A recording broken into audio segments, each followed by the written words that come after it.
hari ini. Kita mau bersyukur buat pengorbanannya, buat kebangkitannya.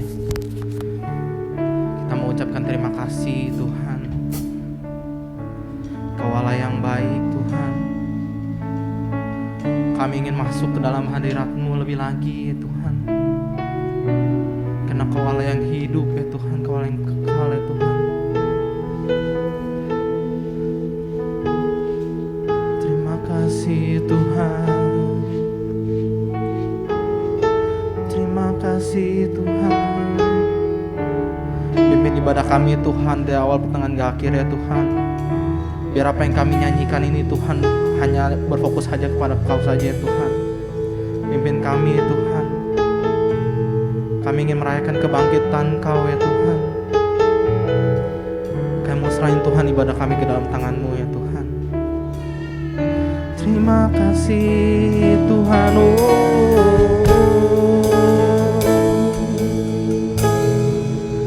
Haleluya.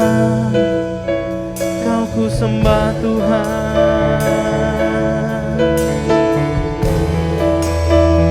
Oh haleluya.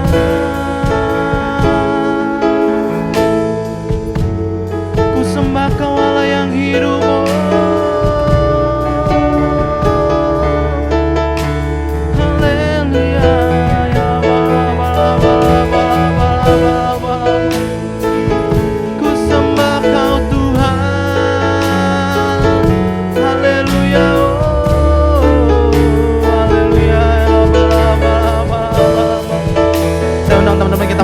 Tuhan bersama-sama. Terima kasih Tuhan. Kau Allah yang hidup. Terima kasih Tuhan. Ya bala bala bala bala bala bala bala. Oh haleluya. Kau ku sembah Tuhan. Oh haleluya. Terima kasih Tuhan. Oh ya lama. Kami mau hanya berfokus saja kepada Engkau Tuhan. Kami mau serahkan hidup kami kepada Engkau ya Tuhan.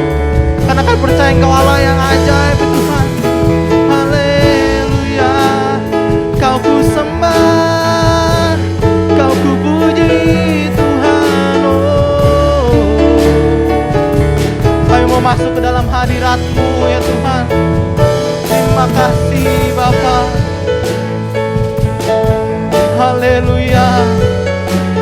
Kami mau merasakan hadirat-Mu ya Tuhan. Terima kasih Tuhan. Terima kasih Bapa. Ya bala bala bala bala bala. Hadirat-Mu turun atas kami Tuhan. Oh, terima kasih Tuhan. Kami mau masuk dalam hadirat-Mu ya Tuhan. Terima kasih Bapa. Kami memuji Engkau ya Tuhan dengan segenap hati kami Tuhan. Dengan segenap kekuatan kami Tuhan. Haleluya. Ya penuhi kami Tuhan. Masuk hadirat-Mu. Masuk hadirat-Mu Tuhan. Yes Jesus. Dengan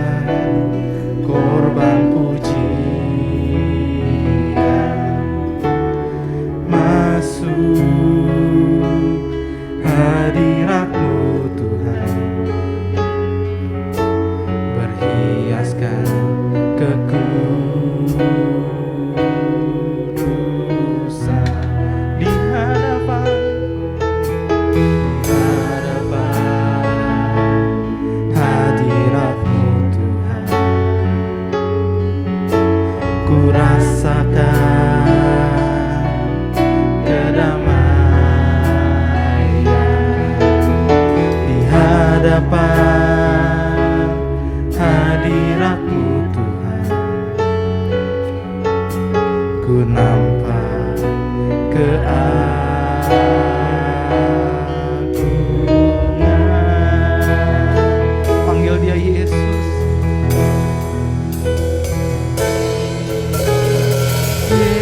Yesus, ku sembahkan,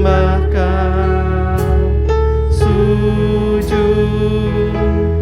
di hadapan-Mu. Keinginan dalam hidupku hanya untuk menyembah-Mu. Yes, Jesus. Kami hanya mau nyembah Kau saja ya Tuhan. Terima kasih Tuhan. Terima kasih Tuhan.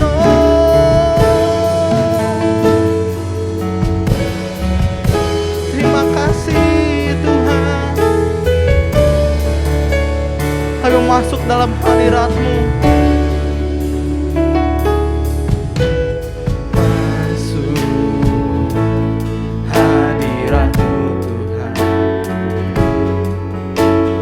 Dengan korban pujian,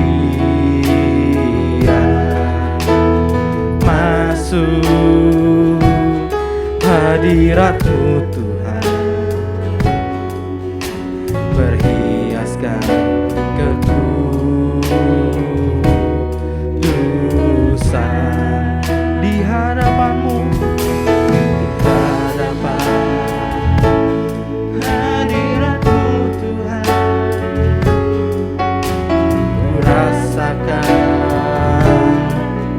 Kedamaian di hadapan hadirat-Mu Tuhan. Ku nampak keagungan. Panggil dia Yesus.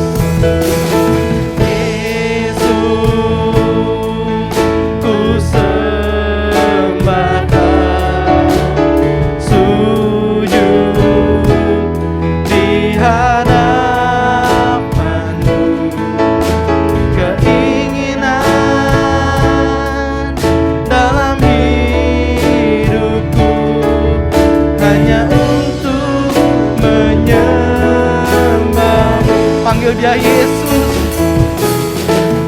Yesus, ku sembahkan,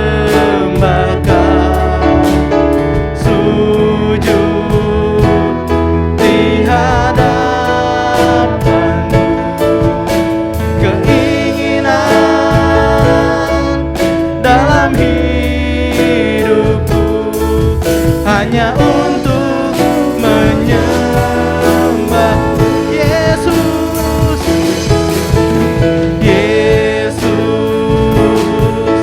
ku sembahkan, sujud di hadapan-Mu.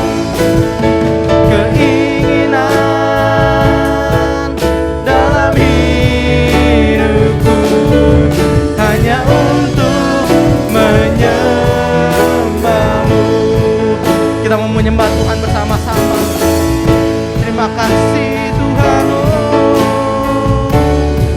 Kami mau rasakan hadirat-Mu Tuhan. Oh haleluya. Ya bala. Terima kasih Tuhan. Oh Kau sembah. Haleluya. Ya bala. Terima kasih Tuhan. Oh haleluya. Ya bala.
Tuhan.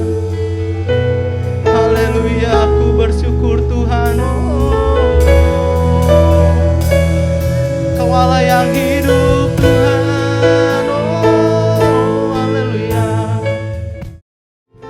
Kami sungguh bersyukur Bapa, Kau sungguh baik, sangat baik, amat baik dalam hidup kami. Kami bersyukur untuk pemeliharaan-Mu, kami bersyukur untuk tuntunan-Mu, kami bersyukur untuk perlindungan yang Kau berikan, bahkan berkat-berkat yang tidak ada habis-habisnya Kau berikan buat kami. Dari hari ke hari Engkau memeliharakan hidup kami, Engkau menyembuhkan yang sakit, Engkau menyehatkan tubuh kami, Engkau juga yang menguatkan yang lemah. Kami bersyukur Tuhan. Terima kasih Tuhan. Kami juga bersyukur untuk kebangkitan-Mu Tuhan. Engkau Allah yang bangkit, Engkau Allah yang hidup. Karena Engkau bangkit, karena Engkau hidup, kami punya masa depan, kami punya harapan. Terima kasih Bapa, kami sungguh bersyukur Tuhan. Terima kasih Tuhan, terima kasih Tuhan. Terima kasih untuk pujian penyembahan yang boleh naikkan. Kami juga berdoa semuanya boleh menyenangkan hati Tuhan. Berkati Erwin dan seluruh tim yang sudah membawa kami masuk dalam hadirat Tuhan. Kau berkati hidup mereka Tuhan. Terima kasih Bapa, terima kasih Bapa. Kami akan mendengar isi hati Tuhan. Kau urapi kami semua, buka hati, pikiran, pendengaran kami, supaya firman ini bukan hanya pengetahuan belaka, tetapi boleh menjadi bekal buat kami dalam hidup kami Tuhan. Boleh mengubahkan kami. Tuhan hamba-Mu, Engkau mampukan layakan, kuasai bibir lidahnya, sehingga apapun yang disampaikan hari Tuhan saja. Terima kasih Bapa, berkata-katalah, kami siap untuk mendengar. Dan kami percaya Engkau yang hadir di tempat ini, Engkau memberkati kami. Di dalam nama Tuhan Yesus Tuhan dan Juru Selamat kami hidup. Kita yang siap diberkati Tuhan, sama-sama katakan amin, amin. Beri tepuk tangan buat Tuhan Yesus. Sila duduk, saudara-saudara semua, shalom. Selamat Hari Paskah. Senang banget bisa melihat saudara-saudara semua. Hari ini hari yang spesial, Hari Paskah. Kita memperingati, kita merayakan kebangkitan Tuhan kita Yesus Kristus. Dan sudah sepantasnya kita bersukacita. Ya, setuju, yes. Saya mau menyapa dulu saudara yang hadir. Senang banget bisa lihat saudara. Hari ini tanggal merah, bukan karena hari Minggu aja, tapi karena hari Paskah. 40 hari kemudian, kita akan merayakan kenaikan Tuhan Yesus ke surga. Yes, 40 hari. Nah, kalau kita ingat-ingat cycle gitu ya, cycle hari besar Kristen, ada 5 ya saudara, jangan lupa ya. Yang pertama Natal, kelahiran, yang kedua Jumat Agung, yang kita peringati hari Jumat kemarin, yang ketiga Paskah hari ini, yang keempat kenaikan Tuhan Yesus ke surga, yang kelima adalah Pentakosta, Roh Kudus dicurahkan. Jangan lupa. Oh ya, saya mau mengingatkan ya, setiap tahun saya mengingatkan terus, dan saya ngelawan arus, ya. Saya ngelawan arus. Enggak cuma di Hope aja, di setiap kesempatan saya juga ngomong ini. Kita sebagai orang Kristen yang benar, semakin hari memang harus semakin ngelawan arus, gitu ya. Nah, saya ambil contoh, kita di Indonesia merayakan hari Natal. Kita ngomongnya selamat hari Natal gitu ya, tapi ada yang ada yang ke Inggris-Inggrisan menggunakan kata Merry Christmas. Bagus, Merry Christmas. Saya nggak akan jelaskan kata-kata Christmas, tapi pastinya ada Christ-nya di situ. Jadi sosok sentral dari Natal adalah Kristus. Merry Christmas. Nah, tapi kita tahu dengan berjalannya waktu begitu banyak orang yang pengen menghilangkan sosok Kristus. Jadi waktu merayakan Natal mereka nggak ngomong Christmas anymore. Mereka menggunakan Merry Xmas. Nah, tapi orang-orang yang ngerti teologi nggak keberatan karena X dalam bahasa Yunani itu cross. Jadi sebetulnya bicara tentang Kristus juga. Nah, tapi dunia nggak puas. Merry Xmas diganti season greetings. Sama sekali udah nggak ada Kristusnya. Bahkan hari-hari ini bukan cuma season greetings, happy holiday. Makin gak jelas. Nah, saya mau mendorong kita semua, saudara-saudara, termasuk saya, kalau mau pakai bahasa Indonesia, selamat hari Natal. Kalau mau pakai bahasa Inggris, Merry Christmas. Yang setuju katakan yes. Kita harus selalu mengatakan ini. Nah,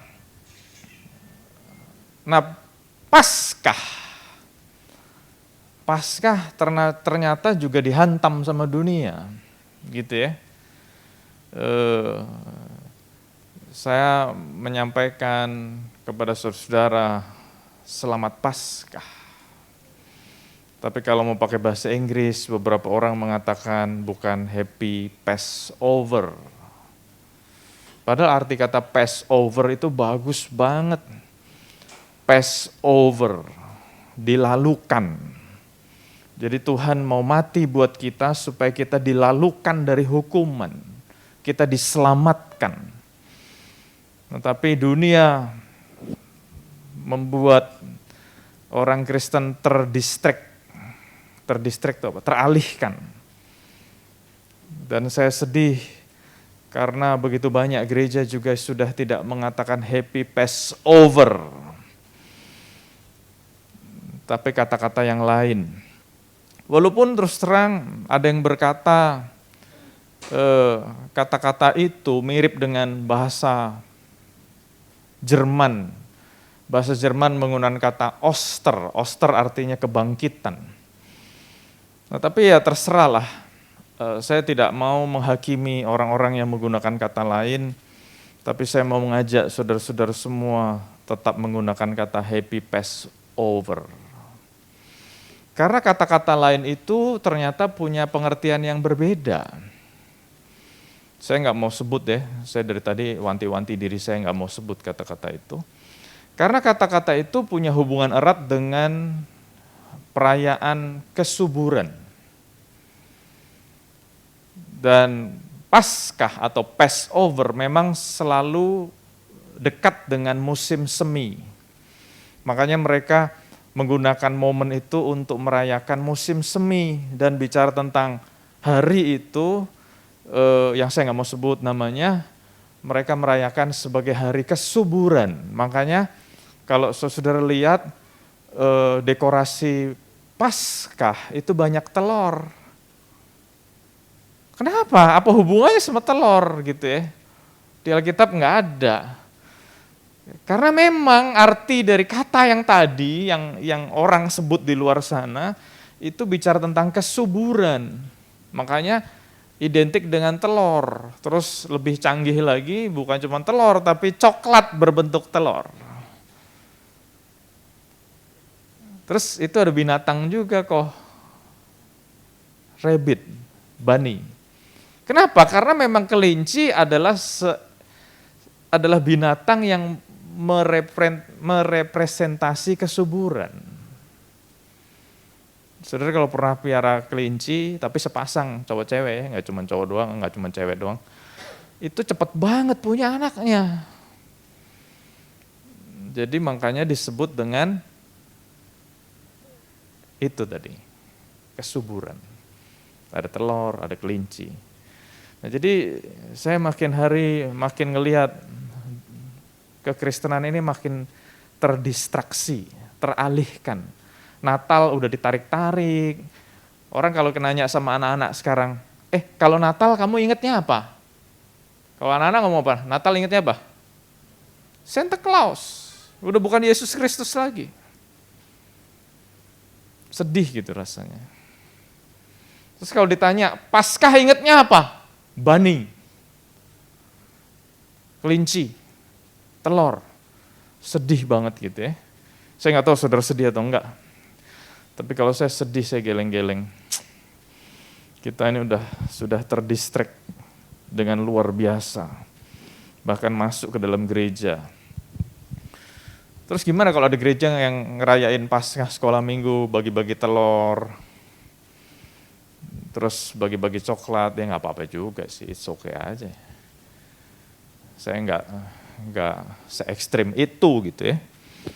Tapi saya mau kasih tahu arti atau meaning sebenarnya itu apa, biar saudara nggak salah. Yang setuju katakan yes. Oh, yang yes cuma David. Yang setuju katakan yes. Jadi saya tidak melarang saudara makan telur, bagi-bagi coklat, piara kelinci, saya nggak ngelarang. Saya nggak ngelarang di gereja pakai pohon Natal, oke lah. Tapi itu bukan menjadi fokus kita. Fokus kita esensi Natal itu apa? Esensi Jumat Agung itu apa? Esensi Paskah itu apa? Jadi jangan sampai kita melupakan itu semua. Oke? Yes, thank you Win. Kita masuk dalam firman Tuhan. Hari ini hari yang, kalau saudara merhatiin, hari yang spesial dan ada sesuatu yang beda. Apa yang beda?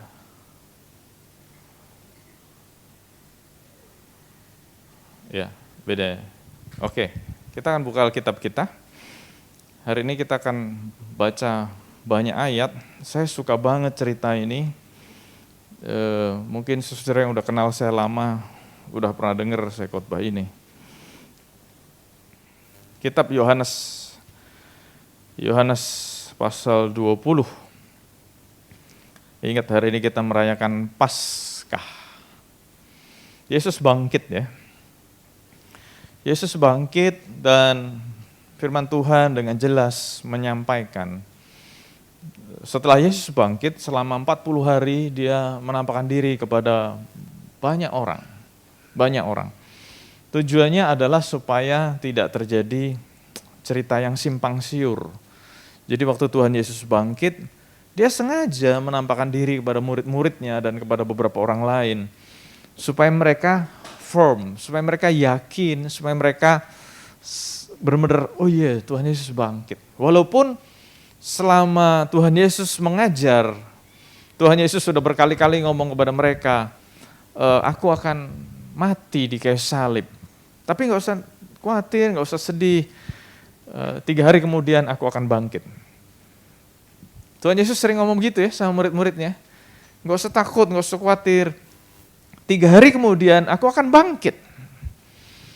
Nah, tapi Tuhan Yesus juga menampakkan diri supaya murid-murid semakin yakin, nggak cuma dengar tapi mereka ngelihat. Nah, saya harap saya hari ini bisa menyampaikan beberapa peristiwa kebangkitan ini yang luar biasa ya. Tapi kalau waktunya nggak cukup ya nggak bisa semua. Kita lihat dulu Yohanes 20. Yohanes 20 mulai ayat yang ke-11, Yesus menampakkan diri kepada Maria Magdalena. Tetapi Maria berdiri dekat kubur itu dan menangis. Sambil menangis, ia menjenguk ke dalam kubur itu dan tampaklah olehnya 2 orang malaikat berpakaian putih. Yang seorang duduk di sebelah kepala dan yang lain di sebelah kaki di tempat mayat Yesus terbaring. Siapa yang duduk di situ? Siapa yang duduk di situ? Malaikat. Kata malaikat-malaikat itu kepadanya, "Ibu, mengapa engkau menangis?" Jawab Maria kepada mereka, "Tuhanku telah diambil orang, dan aku tidak tahu di mana ia diletakkan." Itu tadi malaikat ya. Sesudah berkata demikian, ia menoleh ke belakang dan melihat Yesus berdiri di situ, tetapi ia tidak tahu bahwa itu adalah Yesus. Waduh. Siapa sekarang? Tokoh siapa? Yesus. Tadi kan malaikat. Sekarang Yesus. Kata Yesus kepadanya, "Ibu, mengapa engkau menangis?" Saya heran di sini. Karena menurut saya Tuhan Yesus nggak lagi bercanda. Bener nggak? Setuju nggak sama saya? Tuhan Yesus nggak lagi bercanda loh. Kan Tuhan Yesus nggak lagi pura-pura merubah suaranya. Enggak kan? Tapi selama bertahun-tahun Maria Magdalena mengiring Yesus, mestinya dia hafal suara Tuhan Yesus. Mestinya. Yang sudah Yesus. Tuhan Yesus lagi nggak bercanda. Jadi mestinya Maria Magdalena mengenali suara Tuhan Yesus. Tuhan Yesus lagi nggak ngerubah-rubah suaranya. Tetapi di sini dikatakan, kata Yesus kepadanya, "Ibu, mengapa engkau menangis? Siapakah yang kau cari?" Maria menyangka orang itu adalah penunggu taman. Waduh, kacau ya. Tuhan Yesus dikira penunggu taman. Lalu berkata kepadanya, "Tuhan, jikalau Tuhan yang mengambil dia, katakanlah kepadaku, di mana Tuhan meletakkan dia supaya aku dapat mengambilnya." Ayat 16 anti klimaksnya.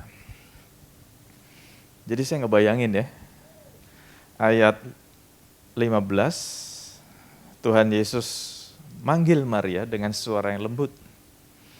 Ayat 16, kata Yesus kepadanya. Nah, ini kan kalau kita lihat di Alkitab pakai tanda seru. Di situ dikatakan, kata Yesus kepadanya, "Maria." Langsung kaget ya. Dan berkata kepadanya dalam bahasa Ibrani, "Rabuni." Di situ dia baru ngeh. Oh, ternyata Tuhan Yesus. Kata Yesus kepadanya, "Janganlah engkau memegang aku sebab aku belum pergi kepada Bapa. Tetapi pergilah kepada saudara-saudaraku dan katakanlah kepada mereka bahwa sekarang aku akan pergi kepada Bapakku dan Bapamu, kepada Allahku dan Allahmu." Maria Magdalena pergi dan berkata kepada murid-murid yang lain, "Aku telah melihat Tuhan." Nah, kalau kita baca Alkitab sekilas aja mungkin nggak dapat esensinya gitu ya. Makanya saya selalu mendorong saudara kalau baca Alkitab tuh jangan buru-buru lah. Diresapi. Nah, saya mau ajak kita mundur ke cerita tahun 1945, tepatnya 17 Agustus. 17 Agustus 1945, Bung Karno, Bung Hatta, dan beberapa anak muda yang lain, mereka memproklamirkan kemerdekaan Indonesia. Betul ya saudara?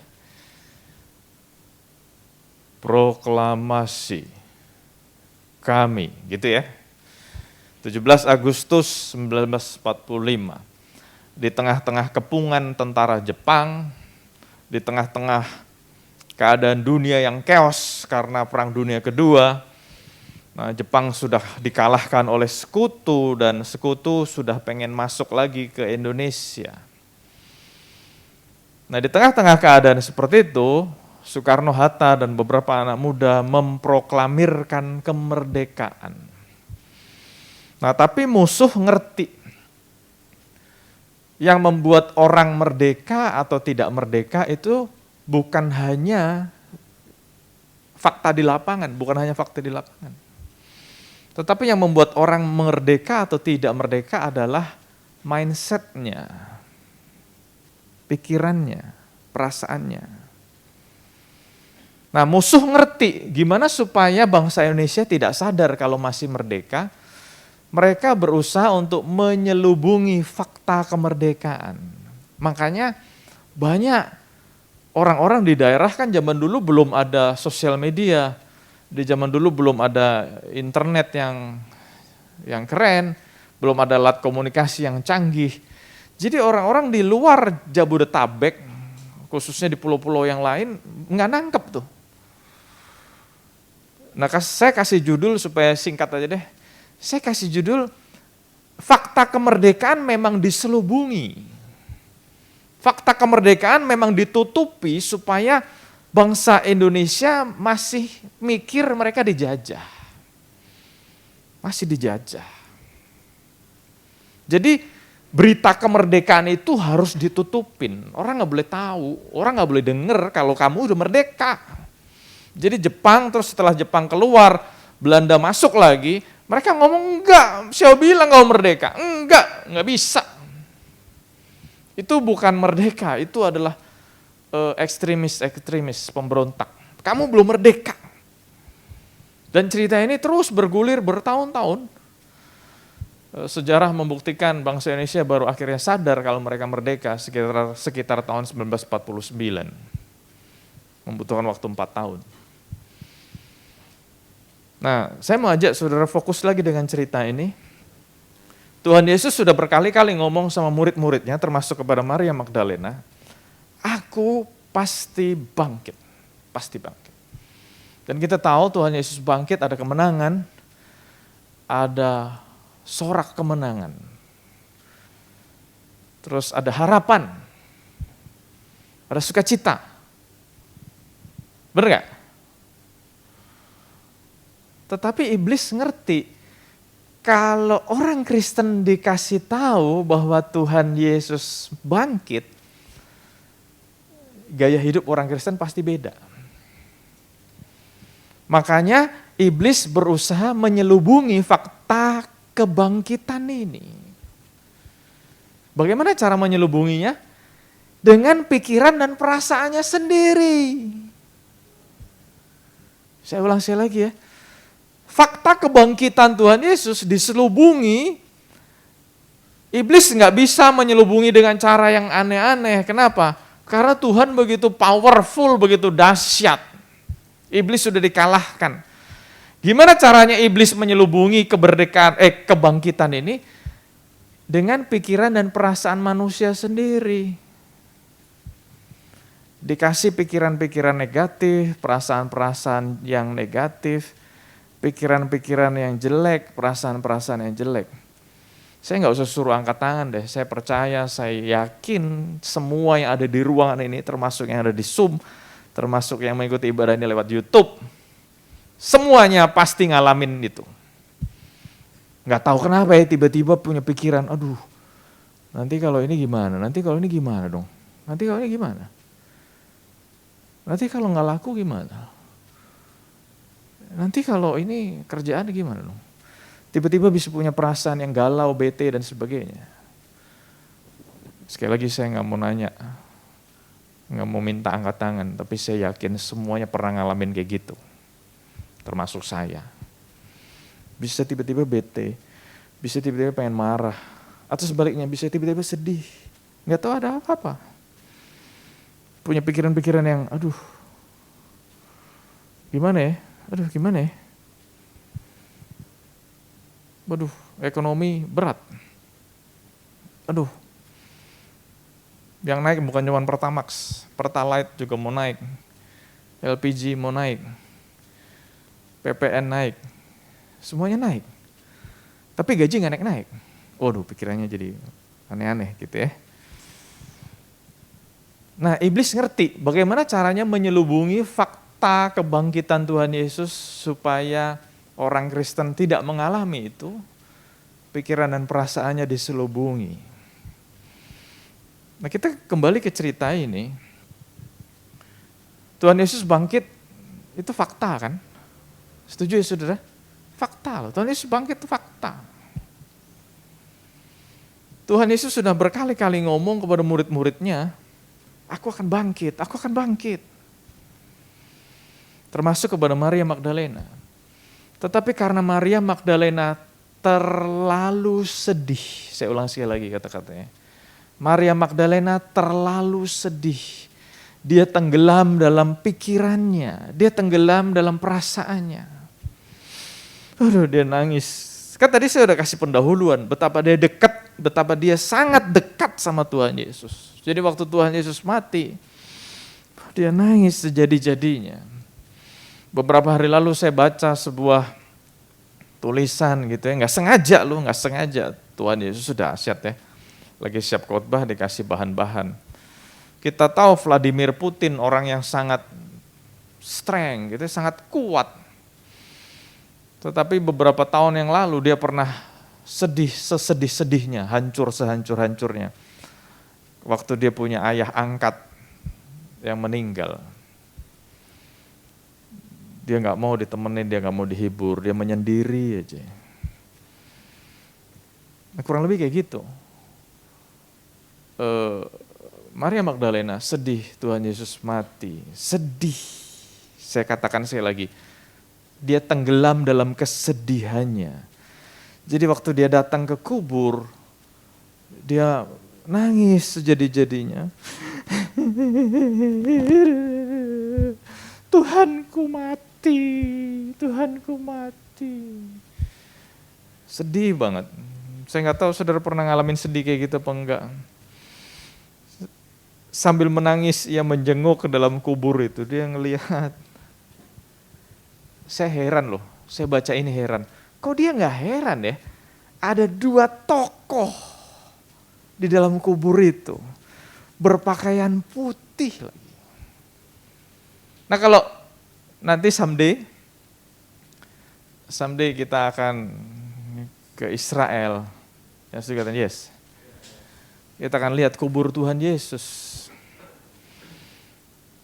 Nah, berkali-kali saya udah lihat situ, mestinya obvious banget ya, kalau kuburnya itu kan berbentuk gua, terus ada kayak batu dipan gitu. Nah kalau mayat terbaring di situ kan sebenarnya jelas banget, obvious banget.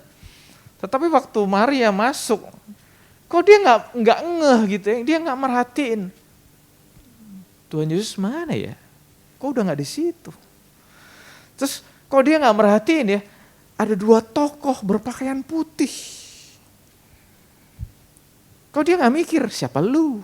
Ngapain lu di sini? Saudara nangkep nggak? Kita yang mendengar atau membaca cerita ini mungkin akan mikir gitu. Tetapi Maria hari itu dia nggak ngeh. Kenapa? Dia terlalu sedih. Dia tenggelam dalam kesedihannya. Jadi waktu dia ngelihat ke dalam, dia nggak heran loh. Dia cuman, dia pikir 2 orang ini siapa gitu ya, sampai dia nanya, aku tidak tahu di mana ia diletakkan. 2 orang ini nanya lagi sama Maria, Ibu mengapa engkau menangis? Dia masih nangis terus.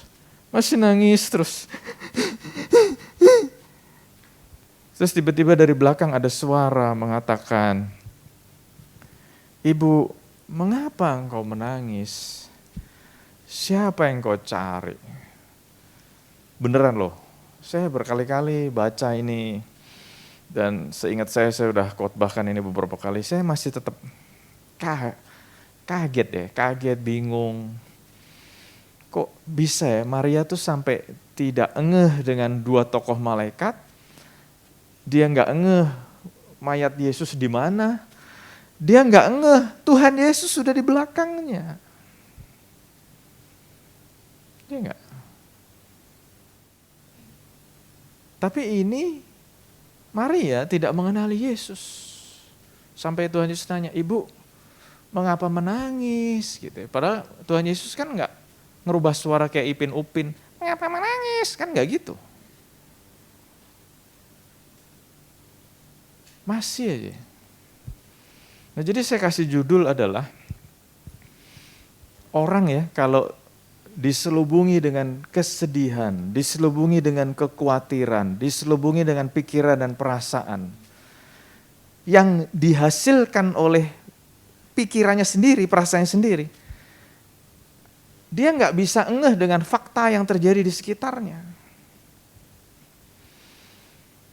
Dan saya sebagai gembala, as a pastor, as a preacher, as a teacher, as a counselor, saya mau ngomong sama saudara-saudara nih, ini bukannya curhat.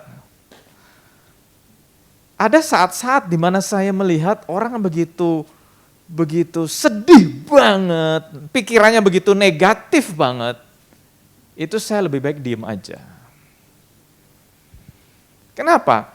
Karena percuma mau ngomong apa aja mental pasti. Karena dia sangat terselubung, dia sangat tenggelam. Nah ini kata-katanya. Dia tenggelam dengan kesedihannya, dia tenggelam dengan pikirannya. Jadi waktu dibilangin, Tuhan Yesus baik loh. Iya. Tuhan Yesus pasti tolong loh. Iya. Dan saya menemukan begitu banyak orang Kristen tidak mengalami breakthrough dalam hidupnya. Karena tadi pikiran dan perasaannya tenggelam dalam kekecewaan, dalam kesedihan. Jadi waktu Tuhan Yesus aja datang, Tuhan Yesus bukan Nathan. Siapa Nathan? Tuhan Yesus saja waktu datang, ibu, mengapa engkau menangis? Maria masih ngomong, dia pikir penunggu taman kan. Terus ngomong, jikalau Tuhan yang mengambil dia, katakanlah kepadaku di mana Tuhan meletakkan dia supaya aku dapat mengambilnya. Tuhan Yesus yang ngomong. Jadi saya mau membuka pikiran saudara, membuka perasaan saudara. Fakta Tuhan Yesus bangkit itu sudah no doubt, nggak perlu diragukan. Bahkan mau saya katakan, nggak perlu dikhotbahin lagi. Dia bangkit kok. Tapi kenapa banyak orang Kristen tidak mengalami breakthrough dalam hidupnya? Karena pikiran perasaannya tenggelam dalam masalah. Tenggelam. Kan beberapa minggu lalu saya pernah nyampaikan kan. Nggak tahu kenapa beberapa kali saya baca ada yang namanya quarter life crisis. Usia 18 sampai 25 tahun, bahkan lebih. Orang yang usia segitu merasa hidupnya gagal, merasa hidupnya nggak bisa apa-apa. Nah nanti setelah 45 tahun ke atas ada yang namanya midlife crisis. Padahal kalau dia mau buka mata sungguh-sungguh, dia ngelihat keluar sana. Dia dalam keadaan hidup yang lebih baik loh daripada kebanyakan orang.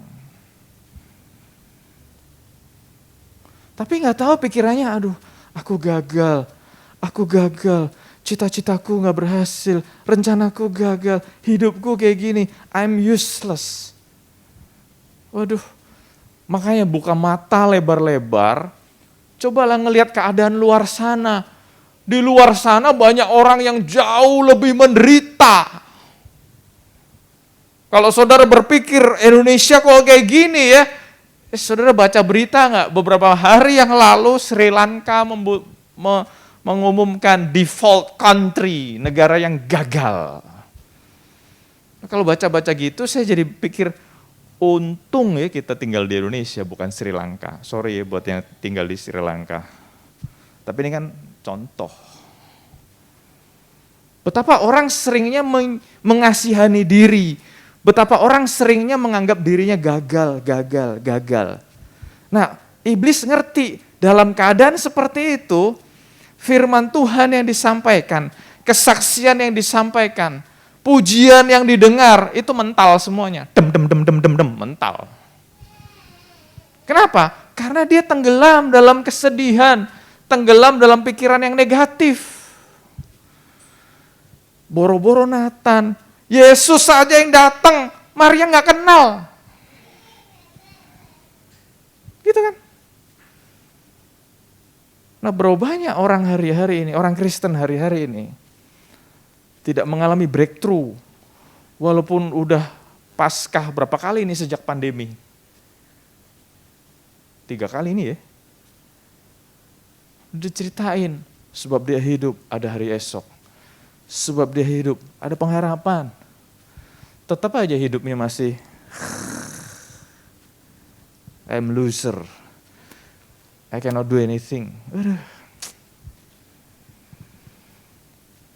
Jadi poin nomor 1, tokoh nomor 1 yang saya angkat adalah Maria Magdalena.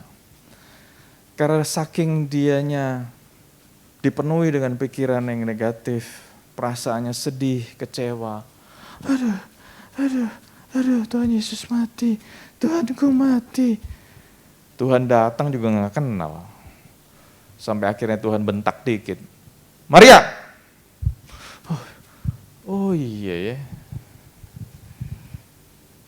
Cerita kedua. Lukas 24. Mirip nih. Lukas 24. Yuk kita baca, buka Alkitab, Alkifon. Lukas 24 mulai ayat yang ke-13. Lukas 24 ayat 13. Kalau tadi Tuhan Yesus menampakkan diri kepada Maria Magdalena, kali ini ceritanya beda. Tuhan Yesus menampakkan diri di jalan ke Emmaus. Pada hari itu juga, 2 orang dari murid-murid Yesus pergi ke sebuah kampung bernama Emmaus yang terletak kira-kira 7 mil jauhnya. 7 mil. 7 mil kalau kilometer itu 10 kilometer. Dan mereka bercakap-cakap tentang segala sesuatu yang telah terjadi. Jadi ada 2 orang nih. 2 orang. Sama, settingnya sama. 2 orang ini sedih, kecewa Tuhan Yesus mati. Sedih, kecewa, lagi ngobrol-ngobrol. Terus mereka ngomongin apa? Tentang segala sesuatu yang telah terjadi. Ketika mereka sedang bercakap-cakap dan bertukar pikiran, datanglah Yesus sendiri mendekati mereka, lalu berjalan bersama-sama dengan mereka. Ini lagi berdua ngobrol nih, wah gini ya, waduh lu tau gak? Tuhan Yesus mati lu, aduh gimana nih? Padahal ini kan salah satu murid juga, 2 orang ini juga salah satu murid tapi bukan dari yang 12. Tuhan Yesus kan ada murid 12, 70, 120. Murid juga, mereka pulang kampung, udahlah. Sedih deh, Tuhan Yesus mati, aduh sedih deh. Kita padahal punya pikiran Tuhan Yesus akan membebaskan kita, membebaskan orang Israel dan sebagainya. Kecewa, mereka sedih. Nah, lagi ngobrol gitu, tiba-tiba ada sosok ketiga datang. Dadah, enggak ada sih. Tuhan Yesus tiba-tiba datang aja, terus nimbrung ngobrol. Sama loh ceritanya. 2 orang ini nggak ngenalin Tuhan Yesus. Kenapa nggak ngenalin? Ayat 16. Tetapi ada sesuatu yang menghalangi mata mereka, sehingga mereka tidak dapat mengenal dia. Ada yang nutupin mata, ada yang menyelubungi mereka. Sama kayak Maria Magdalena kan? Sama. Dan saya mau katakan, sama dengan kebanyakan orang Kristen. Tuhan Yesus bangkit, fakta. Tuhan Yesus hebat, fakta. Tuhan Yesus dahsyat, fakta. Tuhan Yesus mengasihi kita, fakta. Tapi mengapa begitu banyak orang yang khawatir, takut, gentar, bahkan tidak sedikit yang putus asa? Kenapa? Karena ada yang menyelubungi. Yesus berkata kepada mereka, apakah yang kamu percakapkan sementara kamu berjalan? Maka berhentilah mereka dengan muka muram. Seorang dari mereka namanya Kleopas menjawabnya. Jadi waktu Tuhan Yesus nanya, kok kamu sedih sih? Kalian sedih kenapa sih? Kleopas heran, ngomong gini, kamu orang asing ya? Kok gak tahu apa-apa sih? Malah begitu. Adakah engkau satu-satunya orang asing di Yerusalem yang tidak tahu apa yang terjadi di situ pada hari-hari belakangan ini? Katanya kepada mereka, nah ini Tuhan Yesus rada bercanda juga nih. Saya ngelihat Tuhan Yesus punya sense of humor. Tuhan Yesus, emang apa sih yang terjadi? Nanya gitu. Emang apa sih yang terjadi? Apa yang terjadi dengan, terus jawab mereka, apa yang terjadi dengan Yesus orang Nazaret? Dia adalah seorang nabi yang berkuasa dalam pekerjaan dan perkataan di hadapan Allah dan di depan seluruh bangsa kami. 20. Tetapi imam-imam kepala dan pemimpin-pemimpin kami telah menyerahkan dia untuk dihukum mati dan mereka telah menyalibkannya. Padahal kami dahulu mengharapkan bahwa dialah yang datang untuk membebaskan bangsa Israel. Tetapi sementara itu telah lewat 3 hari sejak semuanya itu terjadi. Tetapi beberapa perempuan dari kalangan kami telah mengejutkan kami. Pagi-pagi buta mereka telah pergi ke kubur dan tidak menemukan mayatnya. Lalu mereka datang dengan berita bahwa telah kelihatan kepada mereka malaikat-malaikat yang mengatakan bahwa ia hidup. Dan beberapa teman kami telah pergi ke kubur itu dan mendapati bahwa memang benar yang dikatakan perempuan-perempuan itu. Tetapi dia tidak mereka lihat. Lalu ia berkata kepada mereka, hai kamu orang bodoh, betapa lambannya hatimu, tell me gitu ya, telat mikir, loadingnya telat. Betapa lambannya kamu, sehingga kamu tidak percaya segala sesuatu yang telah dikatakan para nabi. Bukankah Mesias harus menderita semuanya itu untuk masuk ke dalam kemuliaannya? Lalu ia menjelaskan kepada mereka apa yang tertulis tentang dia dalam seluruh kitab suci, mulai dari kitab-kitab Musa dan segala kitab nabi-nabi. Nah, ini kan tadi saya udah ngomong. Orang ya kalau udah stres berat, kecewa berat, sedih berat, mau dikhotbahin kayak apa juga udah gak masuk. Nggak masuk. Saya kan masih muda ya. Jadi gembala belum lama, jadi pendeta belum lama. Jadi tukang khotbah belum lama, ngajar juga belum lama. Tapi saya menemukan ngonselingin orang juga belum lama. Tapi saya menemukan fakta ini. Orang kalau udah pikirannya penuh dengan masalah, kekecewaan, hatinya penuh dengan kesedihan, kekecewaan, mau dikhotbahin apa juga udah mental semuanya gitu ya. Mau dikasih tahu Tuhan Yesus baik loh, masa sih gini aja menyerah, masa sih gini aja takut, Tuhan Yesus baik loh, Tuhan Yesus melakukan yang besar. Nggak nangkep juga. Sama kan Tuhan Yesus sudah ngomong, semua kitab nabi diceritain, boleh ditampilin lagi Janit tadi. Ia menjelaskan kepada mereka apa yang tertulis tentang dia dari seluruh kitab suci. Jadi dalam perjalanan itu Tuhan Yesus ngotbahin mereka tuh. Masih aja nggak ngerti loh. Masih, wah kecewa banget. Udah dikasih tahu, itu murid-murid perempuan sudah ngasih tahu, dia bangkit loh, dia hidup loh. Masih aja nggak terima. Mentok. Kepalanya udah kepenuhan.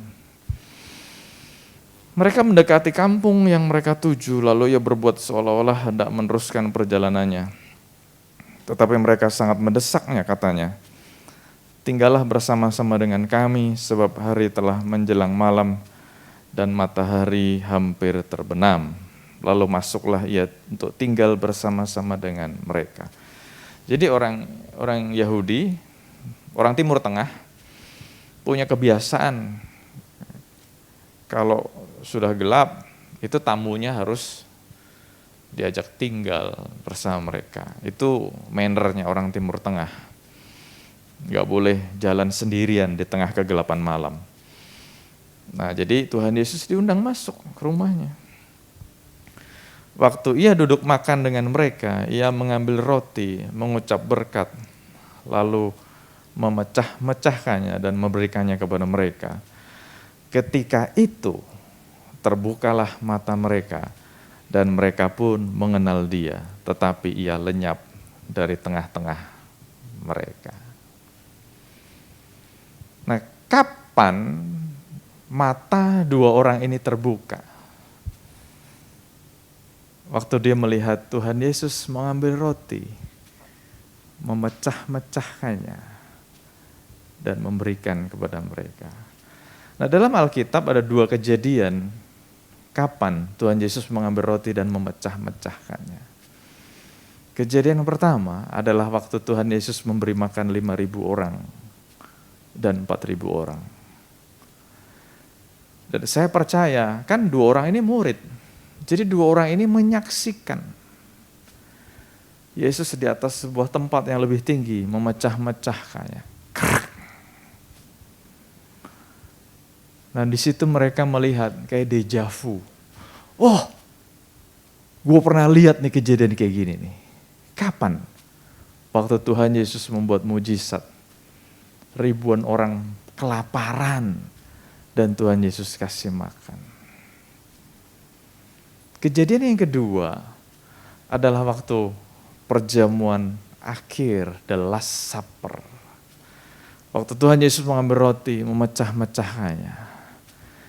Inilah tubuhku yang kuberikan kepadamu. Nah, kalau dari tadi saya ngomong, orang kalau udah dikuasai masalah gitu ya, tenggelam dalam masalah, dikhotbahin, dinyanyiin, gitu juga mental terus. Tapi apa yang harus dilakukan? Nah, ini saya ngerti, jadi waktu ngonselingin orang, saya ngerti. Apa yang dia harus dilakukan? Mereka harus diingatkan bahwa Tuhan Yesus pernah tolong kamu loh. Dan saya ketemu triknya waktu konselingin orang. Saya ketemu triknya waktu nasehatin orang yang sudah bete, yang sudah ditenggelamkan oleh masalah. Waktu mereka diingatkan, Tuhan Yesus pernah tolong kamu loh. Seperti Tuhan yang memecahkan roti. Krak. Kayak dejavu kan mereka ngeliat. Wah, iya ya, bener ya. Berarti bener nih Tuhan Yesus. Tapi waktu mereka sadar, hilang Tuhan Yesus. Nah, waktunya udah 11:30, saya mau kasih kesimpulan aja walaupun ada beberapa hal di mana Tuhan juga menampakkan diri. Jadi kesimpulannya adalah Tuhan Yesus bangkit itu fakta. Tuhan Yesus hidup itu fakta. Tuhan Yesus dahsyat itu fakta. Tuhan Yesus mengasihi kita itu fakta. Tuhan Yesus baik itu fakta. Tetapi kenapa kita tidak merasakan kebaikannya? Kenapa kita tidak merasakan ada breakthrough dalam hidup kita? Kenapa kita tidak mengalami terobosan dalam hidup kita? Masalahnya, tadi ada selubung yang menutupi kita. Ada selubung yang menutupi pikiran kita. Ada selubung yang menutupi perasaan kita. Jadi kita nggak ngerti gitu. Dikotbahin kayak gimana, dikasih kesaksian kayak gimana juga, nggak ngerti, nggak nyambung. Tolalit. Tapi nggak di ruangan ini, nggak angkat Zoom. Di luar sana tuh loh. Banyak orang Kristen hidup tanpa arah, tanpa tujuan. Bukan karena Tuhannya mati, bukan karena Tuhannya tidak hidup, karena merekanya sendiri yang terlalu sedih, terlalu kecewa, diselubungi oleh masalah. Mungkin suruh nanya, kok sedih boleh nggak? Boleh. Rasul Paulus sendiri berkata, kalau ada orang meninggal, duka cita itu sesuatu yang wajar. Tetapi Rasul Paulus ngomong, tapi waktu engkau berduka cita, jangan seperti orang yang tidak punya pengharapan. Itu ada di kitab Tesalonika tuh. Saya apal banget, kenapa? Ya setiap kali ada ibadah penghiburan, saya khotbahnya itu. Sedih, wajar. Tapi jangan seperti orang yang tidak punya pengharapan. Kalau orang udah gak punya pengharapan, dikhotbahin apa juga gak masuk. Jadi pesan pertama firman Tuhan yang saya mau sampaikan. Apapun keadaan kita ya, jangan sampai masalah itu menguasai pikiran dan hati kita. Kan udah banyak quote yang ngomong, udah banyak cerita yang ngomong, udah banyak artikel yang cerita. Kita tidak bisa menghentikan burung terbang di atas kepala kita, betul ya? Kita nggak bisa menghentikan lalat atau nyamuk berkeliaran, nggak bisa. Gitu kan ya. Tapi satu hal, kita tidak boleh membiarkan burung atau lalat atau nyamuk atau serangga itu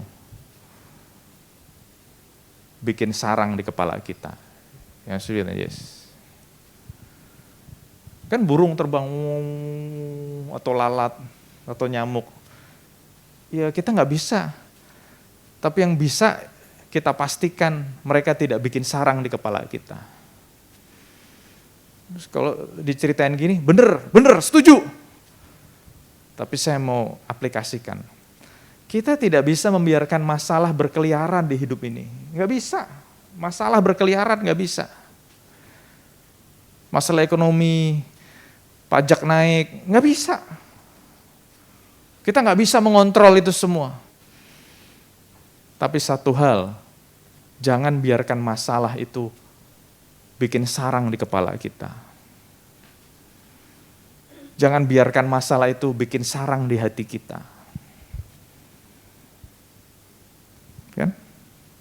Kadang-kadang kita nggak sadar ada masalah, kita biarkan bikin sarang. Kita biarkan bikin sarang di sini. Jadi pikirannya, aduh, hidup berat banget, hidup susah banget. Di hati, hidup berat banget, hidup susah banget. Ada nggak masalahnya? Ada. Biarin aja. Terus mau diapain? Nomor 1 itu yang saya mau sharingkan. Nomor 2. Kalau saudara hari-hari ini lagi punya masalah besar,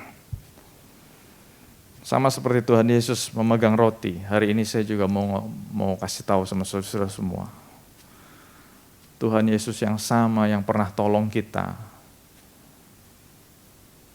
pasti akan tolong kita juga. Tuhan Yesus yang pernah tolong kita, pasti akan tolong kita juga. Pegang roti, memecah-mecahkannya. Saya ngebayangin dua murid ini, kayak ngeliat deja vu gitu. Kayaknya gue tahu nih.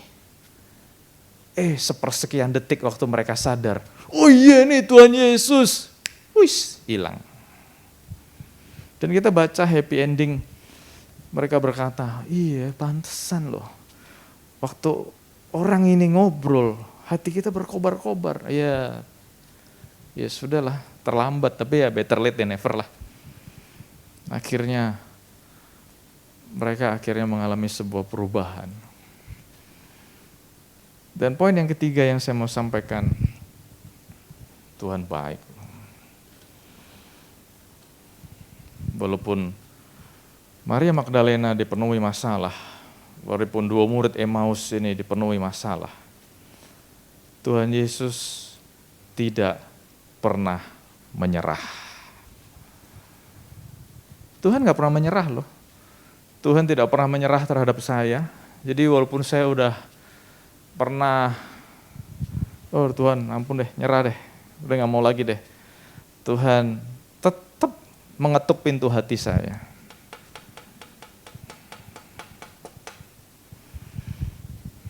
Tetap. Kenapa? Karena Tuhan kita adalah Allah yang setia. Walaupun ini dableknya luar biasa nih, ini dableknya luar biasa nih. Tapi Tuhan Yesus tetap dengan sabar. Ayo, kapan kamu mau kembali? Ayo, kapan kamu mau setia? Ayo, kapan kamu mau pelayanan lagi? Ayo, kapan kamu mau sungguh-sungguh lagi? Tuhan dengan sabar loh, terus. Pas banget ya, Tuhan memang selalu pas deh. Kemarin nih, saya lagi siap khotbah ini, kemarin. Tiba-tiba ada yang WA saya. Terus selamat. Itu kan, selamat Jumat Agung. Mungkin dia ngeliat di IG saya, terus dia WA, selamat Jumat Agung kok. Terus saya tanya kan, gimana kabarnya? Terus dia cerita, Tuhan Yesus baik. Oh iya, tapi kan pasti ada cerita behind the statement gitu kan. Dia bilang, beberapa bulan lalu anaknya meninggal. Dan waktu anaknya meninggal itu, selama berbulan-bulan dia tidak mau berdoa. Dia tidak mau ketemu Tuhan. Tapi dia heran, kenapa Tuhan sabar banget ya? Tuhan terus ketok-ketok pintu hatinya. Dan beberapa bulan lalu, dia kembali melayani Tuhan. Saya baca WA-nya dia, puji Tuhan. Puji Tuhan. Ini membuktikan Tuhan Yesus setia. Dan Tuhan Yesus tidak pernah menyerah terhadap kita. He never give up on you. Walaupun kita nggak setia, dia tetap tungguin kita. Ayo, kapan setia? Ayo, kapan sungguh-sungguh? Ayo, kapan balik? Salah satu cara Tuhan ngetok pintu hati kita ya lewat khotbah yang kita dengar. Ya setuju kan, Yes? Jadi mungkin hari-hari ini saudara lagi nggak setia. Mungkin hari-hari ini saudara lagi mikir, udahlah nggak usah pelayan-pelayanan lagi, udah nggak usah gereja-gereja lagi, udah nggak usah doa-doa lagi lah, udah capek. Kok Nathan tuh hidupnya enak. Coba dia ngerasain. Waduh, lu nggak tahu juga yang gue rasain loh. Kan kelihatannya aja enak, gitu kan? Nggak tahu juga loh. Jadi semua orang punya salib yang mesti dipikul, semua orang. Nah, kapan kita akan mengalami kebangkitan? Kalau kita setia memikul salib kita. Bukan salib orang lain, salib kita masing-masing. Satu hari kelak, sama seperti Tuhan Yesus, dia sudah mati di salib, dan waktu dia bangkit, dia menang. Saudara mau mengalami kemenangan? Ya harus berjuang dong. Saudara mau mengalami atau memiliki crown, saudara tahu maksudnya apa crown ya? Mahkota. Saudara mau dapat crown, ya saudara harus willing untuk mengangkat cross. Crown and cross. Mau crown tapi nggak mau cross, mana bisa begitu? Mau berhasil tapi nggak mau berjuang, mana bisa begitu? Sama dalam mengiring Tuhan Yesus juga begitu. Mau mengalami breakthrough, mau mengalami kemenangan, ya jangan menyerah menghadapi masalah. Mau setia?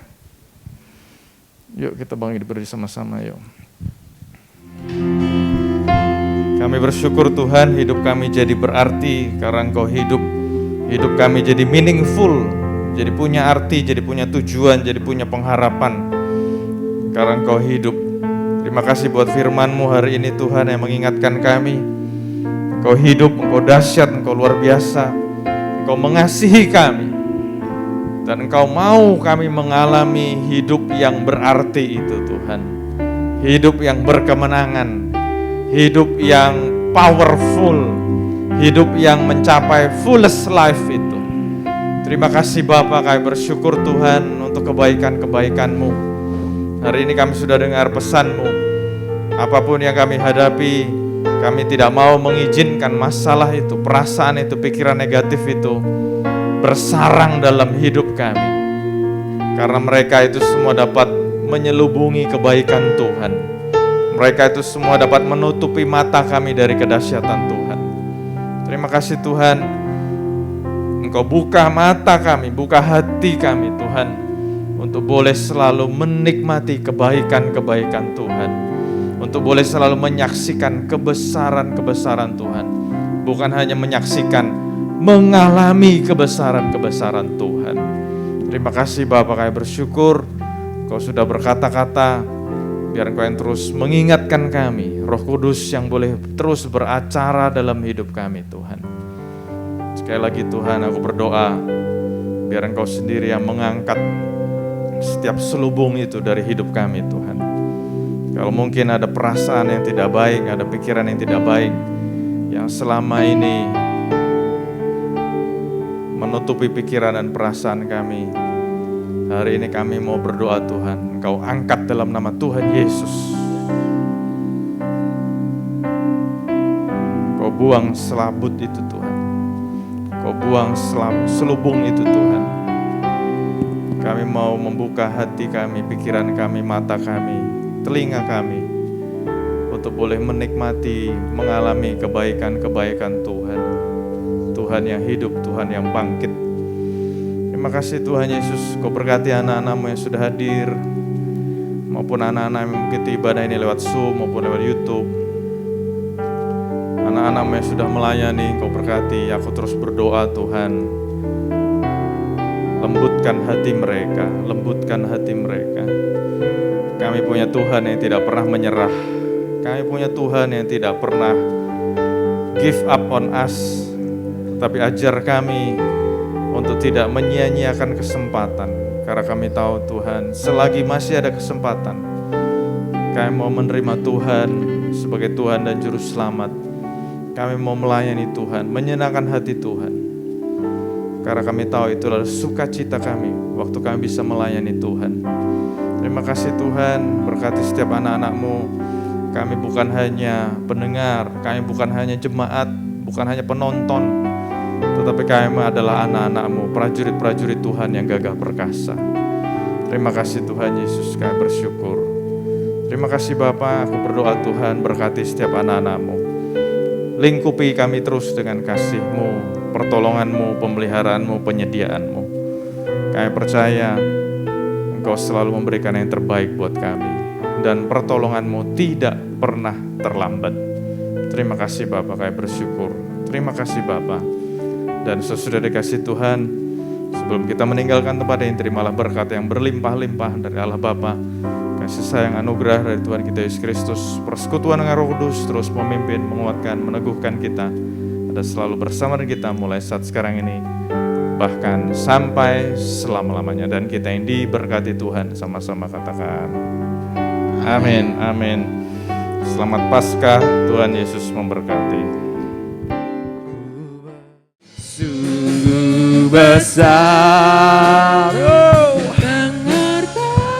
yes Lord, Jesus, terlalu dalam untuk dimengerti. Sungguh besar, oh Tuhan, sungguh indah